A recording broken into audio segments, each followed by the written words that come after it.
अस्सलाम वालेकुम दोस्तों, मेरा नाम है मुदस्सिर और आप देख रहे हैं मुदस्सिर शहजाद यूट्यूब चैनल। दोस्तों आप सबको अपनी इस नई वीडियो में खुशामदीद करता हूँ। और आज की वीडियो हमारी होने वाली सेकंड स्टैट्स के वाले से चैप्टर नंबर 11 की डेफिनेशन हम कर रहे थे, जो कि 12th क्लास की स्टैट्स की हमारे पास chapter number 11 sampling techniques and sampling distribution के नाम से हमारे पास जो चैप्टर है वो है। इसकी मैं आपको डेफिनेशन करा रहा था, इसका पार्ट नंबर 7 है। हर पार्ट में हमने 2 से 3, 3 से 7 तक की डेफिनेशन हमने की हैं। तो आज भी इंशाल्लाह जो डेफिनेशन करते हैं, और हमारे पास पार्ट 7 है, आप देख सकते हैं यहाँ पर लिखा हुआ है। पार्ट 7 की वीडियो आपके साथ जो मैं शेयर करने वाला हूँ। तो आज की वीडियो में सबसे पहला जो क्वेश्चन है, और पिछली वीडियो में मैंने जो क्वेश्चन कराए थे वो थोड़े लॉन्ग थे, लेकिन मैंने आपको ये बताया था कि इनको याद करना बहुत ज़्यादा ईजी है, बहुत आसान है। सिर्फ डेफिनेशंस के जो हमारे पास जिसको कह सकते हैं एक पॉइंट्स हैं, वो थोड़ा सा लंबा है, लेकिन वो बहुत ज़्यादा शॉर्ट है। और जितनी डेफिनेशन मैंने पीछे कराई है वो सिमिलैरिटीज़ दोनों की आपस में, इन सारों का फॉर्मेट एक जैसा है, तो याद करना इंतहाई आसान है। सिर्फ लिखने में थोड़ा सा डेटा ज़्यादा हो जाता है, बाकी इतना कोई भी इसका इशू नहीं है। तो सबसे पहले हमारे पास आ जाती है डेफिनेशन, वो आती है सिस्टमैटिक रैंडम सैंपल। तो इसका मैं आपको आंसर बताता हूँ। We use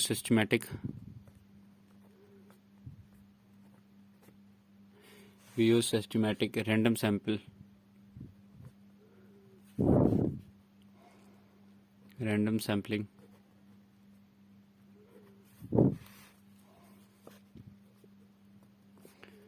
when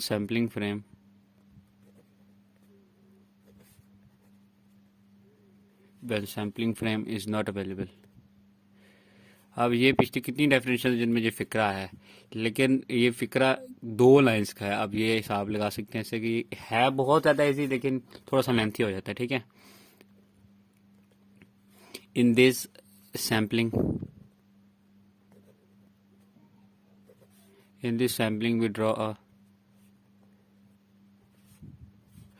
we draw a first।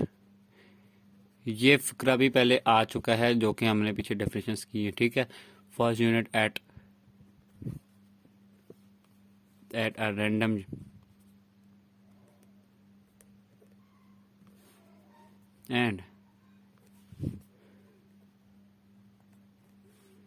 and thereafter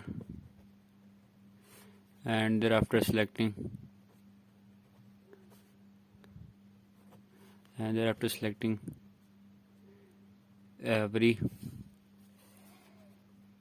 के लिखना है और साथ TH लिखना है, केथ, ठीक है। एवरी केथ यूनिट, ये एक यूनिट का नाम है, ठीक है। आप इसको ब्रैकेट में भी कर लें तो कोई इशू नहीं है। until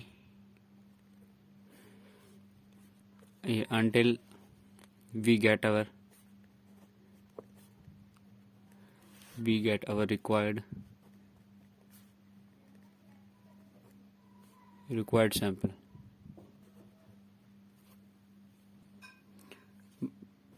get our required sample, the sample। इसके बाद हमारे पास आता है the sample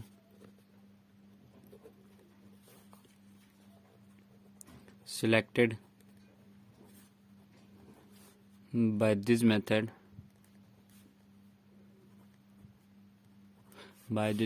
is called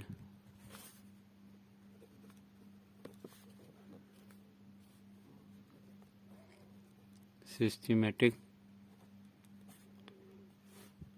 random sample, ठीक है। बहुत ज़्यादा ईजी है, सिर्फ वर्डिंग थोड़ी सी लॉन्ग है और इसमें कोई इतना इशू नहीं है। We use systematic random sampling when sampling frame is not available, ठीक है। In this sampling we draw a first unit at a random and thereafter selecting every kth unit until we get our required sample। The sample selected by this method is called systematic random sample, ठीक है। उसके बाद हमारे पास आता है cluster random sample. Cluster random sampling हमने किया, लेकिन सैंपल नहीं किया, और ये दोनों आपस में एक जैसे हैं, ठीक है। इनकी डेफिनेशंस आपको इतनी मतलब कि चेंज करने की ज़रूरत नहीं है, तकरीबन सेम ही होती हैं, कोई इतना इसमें जो है इतना फ़र्क नहीं है। अब अगर मेरी पिछली वीडियो देखते हो जिसमें मैंने आपको क्लस्टर रैंडम सैंपल की है, तो उसमें भी आपको मैंने तकरीबन यही डेफिनेशन जो है लिखवाई है, और ये भी लॉन्ग है, आपको मैं इतना भी बता दूँ, लेकिन ये बहुत ज़्यादा आसान है ये भी, ठीक है। वी यूज, देखिए जैसे मैंने ऊपर लिखा है इससे थोड़ा सा डिफरेंट होगा, लेकिन होगा बिल्कुल सेम ही। We use cluster sampling when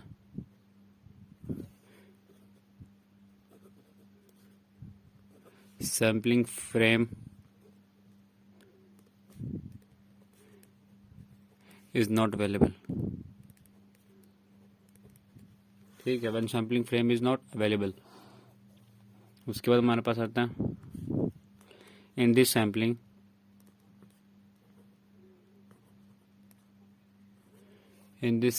we divide our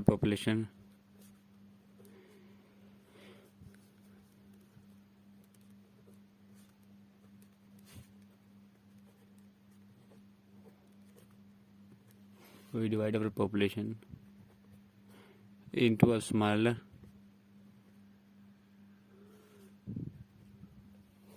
groups. These groups are called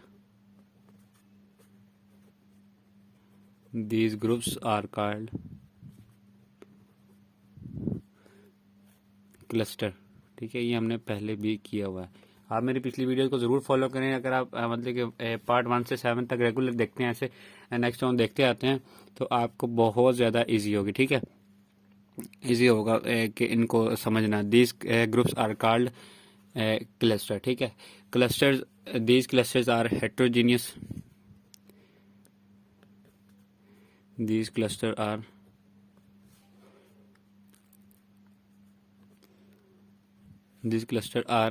heterogeneous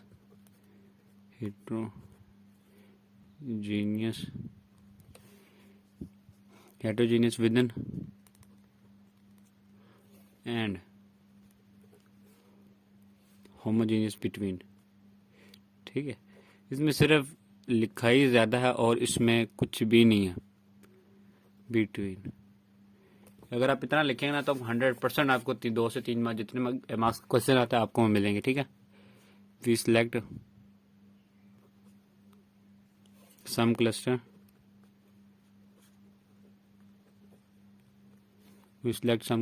as a random sample.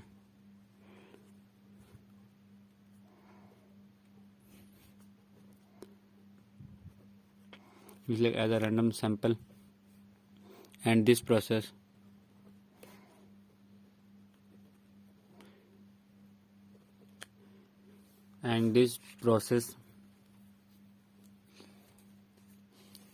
process is cluster random sampling. ये प्रोसेस जो है वो हमारे पास रैंडम सैम्पलिंग होता है. ठीक है, लेकिन मैं आगे बताता हूँ. द सैंपल, नेक्स्ट पेज पर आ जाता हूँ. The sample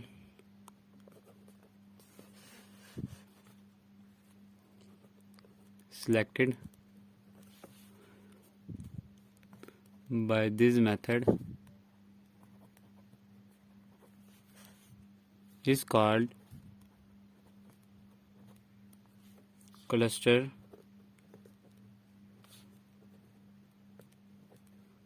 random sample. ये इसकी डेफिनेशन, और ये बहुत ज़्यादा इजी है. कोई इसमें चीज़ ऐसी नहीं है जो मुश्किल हो. ठीक है, अब हमारे पास जो नेक्स्ट आती है डेफिनेशन, अब आगे 2-3 जो शॉर्ट्स डेफिनेशन है जो मैं आपको भी बताता हूँ. हमने अभी जो डेफिनेशन की हैं वो आपको मैं एक दफ़ा फिर बता दूँ.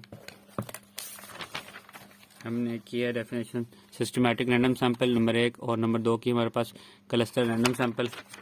उसके बाद अब हम थर्ड जब डेफिनेशन करने लगे हैं जो कि हमारे पास है परपोजिव सैम्पलिंग. ठीक है, परपोजिव सैम्पलिंग. ये क्या होता है, अब मैं आपको इसका आंसर लिख देता हूँ. ये शॉर्ट सी है लेकिन ये बहुत ही मतलब कि जामे जिसको कह सकते हैं वो है when we draw a sample from population. ये भी बहुत आसान है. from population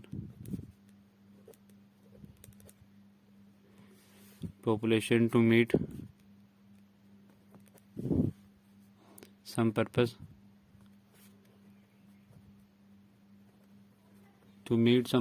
is called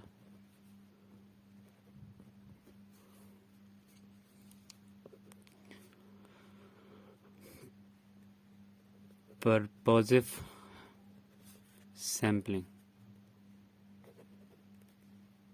ठीक है, मैं आपको एक बार दोबारा पढ़ के सुनाता हूँ। When we draw a sample from population to meet some purpose is called purposive sampling. ठीक है, उसके बाद हमारे पास आता है Kota sampling.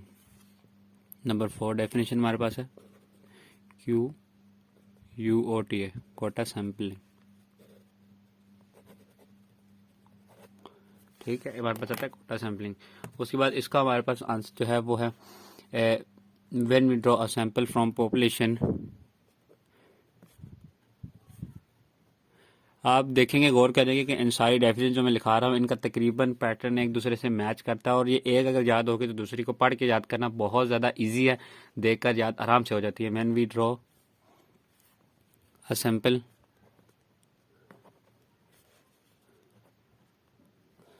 From population according to some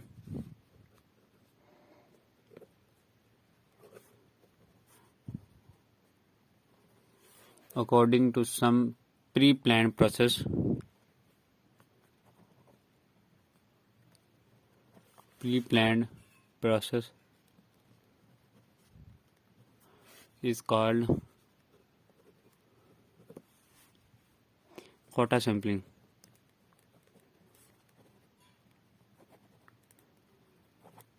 called quota sampling. ठीक है, ये हमारे पास होगी डेफिनेशंस। आज 4 ही करते हैं, इंशाल्लाह नेक्स्ट वीडियोस में जो कि इसका पार्ट नंबर 8 होगा, उसमें हम इंशाल्लाह नेक्स्ट डेफिनेशन और डिस्कस करेंगे। वीडियो पसंद आती है तो लाइक करें, अपने दोस्तों से शेयर करें। कोई भी राय देनी है तो कमेंट बॉक्स में जरूर दीजिएगा। मिलते हैं किसी अच्छी वीडियो में, तब तक दीजिए इजाजत। अल्लाह हाफिज़।